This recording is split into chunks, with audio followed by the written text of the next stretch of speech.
बिस्मिल्लाहिर्रहमानिर्रहीम। Hello viewers, कैसे हैं आप? यकीनन अच्छे होंगे और खुश होंगे। जहाँ रहें खुश रहें, आबाद रहें।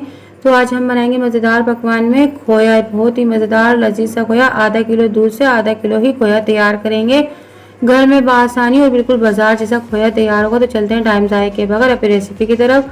मैंने कढ़ाई ली, कढ़ाई के अंदर मैंने आधा किलो पूरा आधा लीटर दूध डाला है, यानी कि आधा किलो मैंने दूध डाल दिया। उसके अंदर मैंने पहले दूध को पका लिया था क्योंकि मेरा थोड़ा सा टाइम सेव हो जाए, इसलिए मैंने दूध को पकाकर फिर मैंने कढ़ाई में डाला है। अब मैं इसको यानी कि मैंने मीडियम आंच पर करा हुआ है, इसको उबाल देंगे हम। खूब आज से 10 से 15 मिनट पकाएंगे, थोड़ा सा गाढ़ा दूध हो जाए। हमने दूध डेयरी का दूध लिया है, आप फुल फैट दूध लें जो भी आपके पास। जैसे डेयरी का दूध फुल, ज़्यादातर कोशिश करेंगे फुल फैट दूध हो, उससे ज़्यादा मज़ेदार और लजीज खोया तैयार होगा।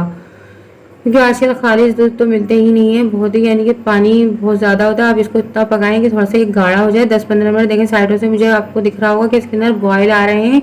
और मैं जो मलाई है कि साइडों से इसके अंदर बीच में करती जाऊँगी, क्योंकि हमारा दूध साइडों से जमे नहीं और हमारा दूध ज़ाया ना हो, क्योंकि हमें इस आधा किलो दूध से आधा किलो खोया ही तैयार करना है। अब मैं इसे पकने के लिए रख दूँगी। ये देखिए, मैंने चावल का आटा लिया है, बिल्कुल फाइन आटा है, चावल का बाजार से मिल जाएगा आपको। मैंने 3 चमचे यानी कि बड़े वाले 1.5 चमचे के बराबर, और ये जो मैंने लिए हैं 3 चमचे हैं। इसको मैं अच्छी तरह पानी से 1 कप पानी में घोलकर बिल्कुल पतला सा एक घोल बना लूँगी। इसका एक बैटर सा तैयार कर लेंगे हम इसका। देखिए इसके अंदर लम्स वगैरह ना हो, ये गुठलियाँ के। अब बिल्कुल इसको एकदम फेंट लें, बिल्कुल पानी की तरह हो जाएगी। ठीक है, अच्छी तरह से मैं फेंटूंगी इसको। और हमारी वीडियो शुरू से लेके एंड तक वॉच किया करेंगे, आपको कोई वीडियो मिस ना हो जाए और आपकी रेसिपी ख़राब ना हो जाए। तो चलते हैं। देखिए मेरे कढ़ाई के अंदर देखिए कितना दूध पका लिया है, कितना आपको नज़र आ रहा होगा कितना दूध मेरा पक चुका है। अब मैं इसमें ये चावल का जो मैंने पानी, चावल के आटे का पानी बनाया है, ये डालूंगी इसके अंदर।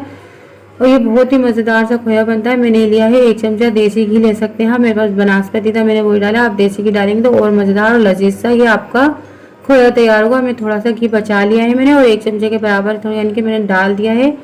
अब मैं थोड़ा सा एंड में डालूंगी इसे। अब हम इसे पकाते रहेंगे। इसको हम 10 से 15 मिनट पकाना है, जब तक इसका कच्चापन ख़त्म ना हो जाए, ये गाढ़ा ना हो जाए।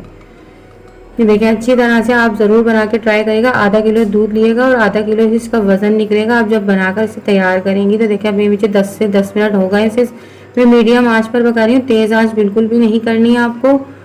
साइडों से बिल्कुल हटाते रहे, बराबर इसके अंदर चमचे चलाते रहें, क्योंकि अगर साइडों से लगेगा तो फिर इसके अंदर जलने का खतरा होगा। आप जो लगाते रहे, बराबर से चलाते रहें इसको। जितना अच्छा आपका दूध होगा और उतना ही मज़ेदार आपका खोया तैयार होगा।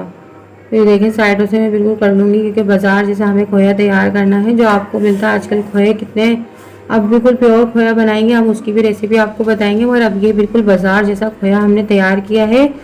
देखिए अच्छी तरह से मैंने इसको सारा कर लिया है बिल्कुल। जो बाकी का जो घी बचा था इसके अंदर मैंने वो भी डाल दिया। मैं इसे इसकी भुनाई करूँगी 2-4 मिनट, और फिर हम इसे डिश आउट कर लेंगे। देखिए अच्छी तरह से मैं इसको भून रही हूँ कि मेरी यानी कि कढ़ाई इस खोए को छोड़ दे। देखिए अच्छी तरह से मैंने इसकी भुनाई कर रही हूँ मैं, चारों तरफ से इसको समेटेंगे कि कहीं हमारी पतीली के अंदर यानी कि कढ़ाई में लग के ज़ाया ना हो जाए। मैंने सारा एक पैन लिया है, अपना केक टैन ले लिया, उसमें थोड़ा सा घी या ऑयल कुछ भी लगा लें आप उसके अंदर। ये मैं सारा खोया उसमें डाल दूंगी। उसे सेट करके हम फ्रिज में आधे घंटे के लिए या 1 घंटे के लिए रख दें आप। वैसे भी ये गाढ़ा हो चुका है, फ़ौरन से जम जाएगा। अब हम इसको रख देंगे फ्रिज में। देखें अब मैंने फ्रिज में इसको 1-1.5 घंटे रखा है, उसके बाद निकाला है। देखें बिल्कुल कितना बर्फ़ी की तरह। आप इसको बर्फ़ी भी बना सकते हैं, इस तरह से बहुत सी आप मिठाइयाँ तैयार कर सकते हैं। बर्फ़ी भी बना सकते हैं, गाजर का हलवा भी बना सकते हैं। देखिए मैं आपको काट के दिखा रही हूँ कितना मज़ेदार से है। आप खाली भी खाएंगे तो आपको बिल्कुल दूध खोए जैसा, बिल्कुल मज़ा इसका बिल्कुल खोए जैसा है। आप बनाकर ज़रूर ट्राई करिएगा। देखें अंदर से भी ऐसा कुछ भी बनाए, जैसे बर्फ़ी बनाएं या गाजर का हलवा, लौकी का हलवा खीर में डालें, बहुत ही लजीज और मज़ेदार सा हलवा तैयार होगा। आपकी खीर तैयार होगी और आपकी बर्फ़ी भी तैयार होगी। तो आज व्यूअर्स, आज की हमारी रेसिपी आपको कैसी लगी? अच्छी लगी तो लाइक करें, ज़्यादा से ज़्यादा शेयर किया करें, और नए हैं तो हमारे चैनल को सब्सक्राइब करें, बेल आइकन के बटन को प्रेस करें कि आने वाली वीडियो आपको जल्द से जल्द मिल सके। तो मिलते हैं नेक्स्ट वीडियो में अच्छी सी रेसिपी के साथ। अल्लाह हाफिज़।